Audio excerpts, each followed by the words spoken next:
So I am here today, as always, for the One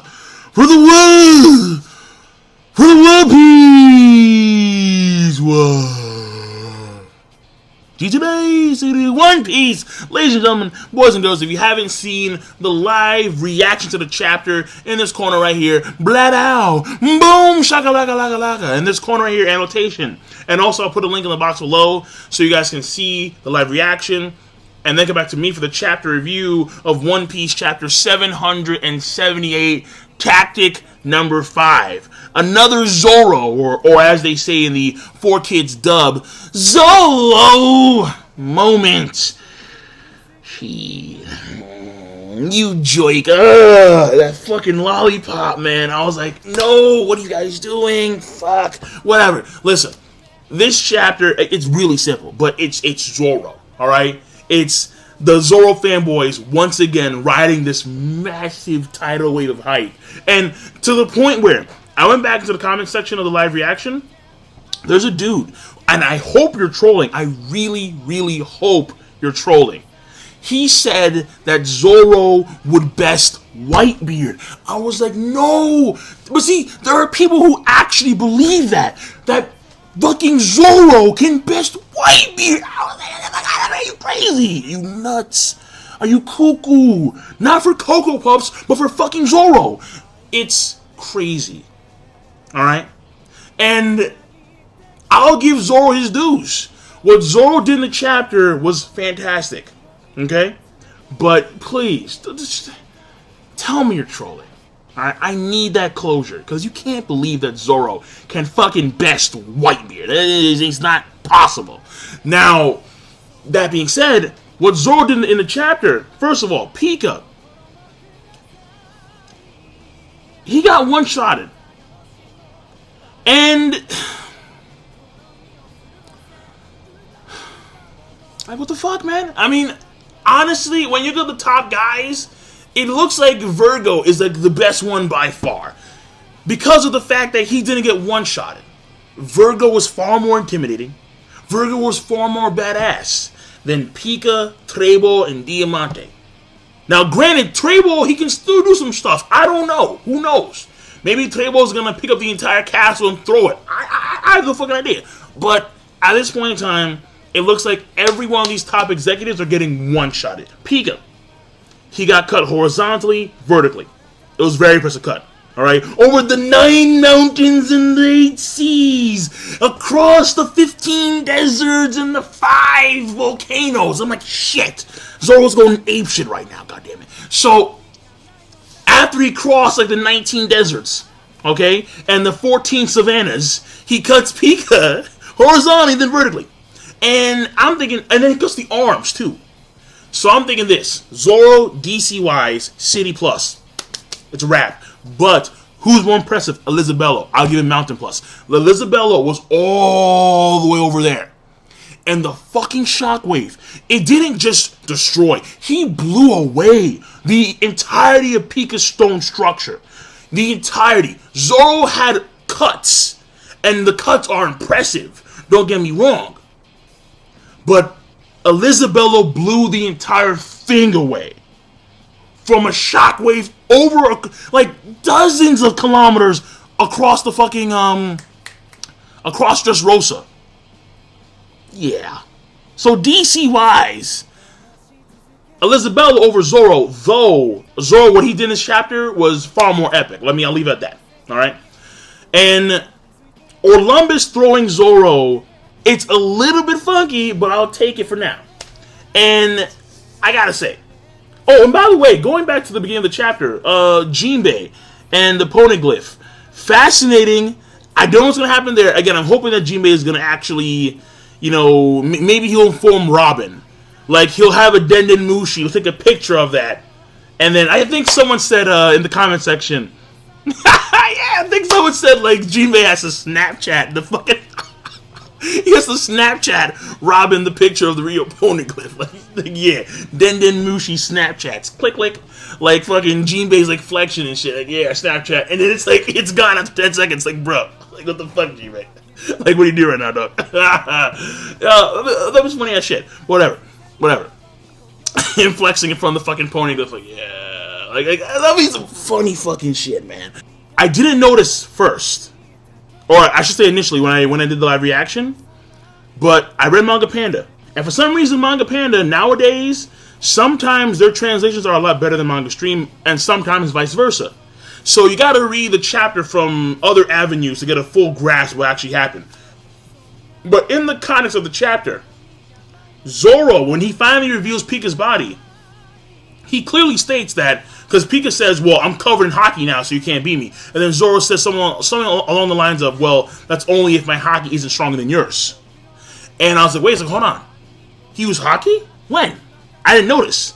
I thought that he pulled some like old school Haki stuff, like pre-time with Haki, where you don't see it, but it's there. And then someone mentioned in the comment section of the live reaction that Zoro, he coated his swords with Armored Haki. And then I went back to the chapter, the zoo part. Zoo. I'm like, oh, that was the fucking, how did I fucking miss? I mean, maybe because I was in like the moment, but I freaking missed it. I was like, shit. He coated his swords with Armored Haki. Therefore, he was able to best the full body works of Pika. I'm like, shit. Zolo!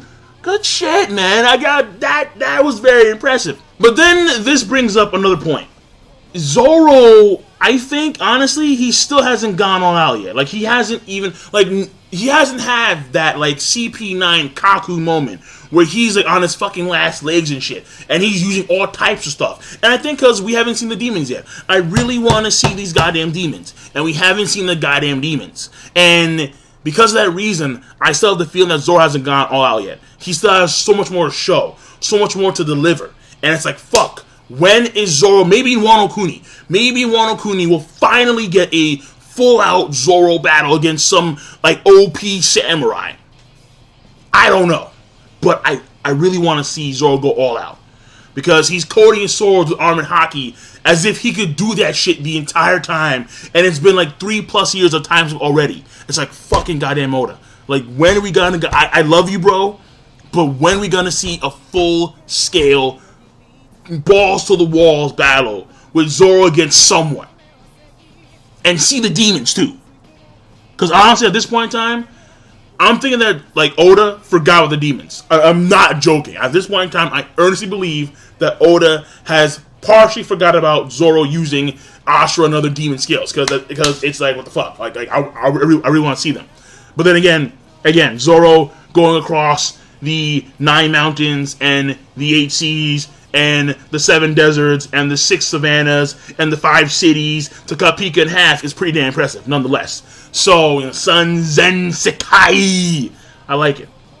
And that's it, pretty much. So, to wrap it up, the DC of Zoro, City Plus, but still better than him, Elizabello, Mountain Plus, I'll leave it at that. And Zoro very impressive nonetheless. Bartolomeo all the while freaking out. King Riku having these freaking moments about how, I forgot what he was saying, but, like, Pika was talking mad shit to King Riku. Still come down with the palm. King Riku pretty much acknowledged it, but he's like, but for the sake of the country, meh, like, whatever. So, I guess in that sense, I guess King Riku isn't worthy of being king in his eyes at this point in time. I don't know. And, that reminds me, I remember Sawyer saying something about Sabo being sidelined. Well, Sabo did have a few horizontal gravity cuts coming his way, and I don't think he's feeling too hot right now. But Sabo had his moment before, all right? Sabo had his moment with when he got the Mera. Now it's about Zoro, and Zoro doing his thing. After this is going to be Luffy and Law against Don Quixote do Flamingo. So we're going to see some epic-ass Luffy stuff with Flamingo. And after that, we're going to go to Zou, and that's going to be straight up Sanji. I want to fucking fanboy so goddamn hard. Oh, I want to fucking fanboy so goddamn hard. Bring the fucking lotion out every goddamn chapter when I'm seeing Sanji do some crazy shit. However, and I know, again, I have my biases, I do. But, listen, man, it is what it is. I'm a Sanji fanboy, okay? So, this chapter, I'm gonna give it a rating of a great. Going back to the biases, if it was Sanji do some epic shit, I probably would give the chapter rating a yo. But Zoro has this massive fucking wave of hype where even fuckers believe that he can best Whitebeard. Okay? Again, I really hope you're trolling. Please tell me you're fucking trolling. And more or less, it's let me just embrace Sanji's epic stuff, and then the Zoro fanboys can do as they always do. Okay, all right. So let me keep my biases and let me leave it at that. So rate the video; it's not that hard. All right, and then also hold on.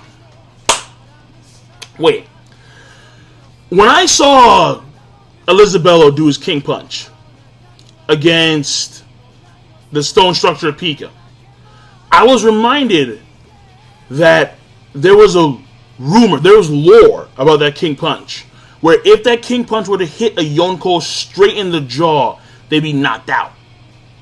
Now, I'm not going to say that's the actual case, because I've seen Blackbeard take, Quake Fist from Whitebeard point on and walk away as if it wasn't like a damn big deal. But I can see why. I can now see why this lore exists. For him to blow back away that mountain-sized structure of Pika from that distance away with pure shockwave force. So a straight punch to the jaw? Alright, I'm done. So again, rate the video, not that damn hard. Click. Comment, subscribe. Have a nice one.